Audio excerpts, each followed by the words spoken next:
bituin ng bagong taon at si Mimi.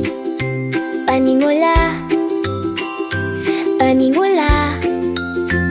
Ang bituin ng bagong taon ay kumukupas mula sa langit. Narito si Mimi upang ibalik ang mahika sa taas. Isang nawawalang Elmer Fox sa gabi. Hahanapin siya ni Mimi at itatana ang lahat. Paludtudwan, kanodilim ang lamit at mahina ang mga bituin. Si Mimi ay humapbang pasulong, handang magsimula. Ang apoy ng Elmer Fox ay nagsisimulang magningas. Nararamdaman ng kagubatan ang init ng kanyang naglaladablab lamang mata.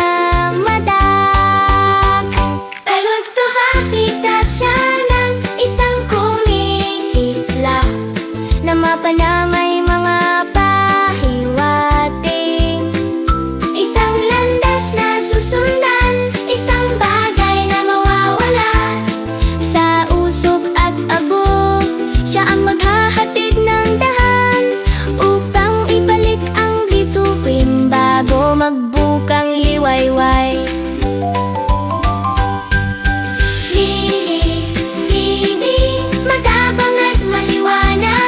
Makikita niya ang bituin at ibabalik ang liwanag. Ang apoy ay sumisi, ngunit makikita niya ang Elmer Fox at pakakalmahin ang kanyang isipan.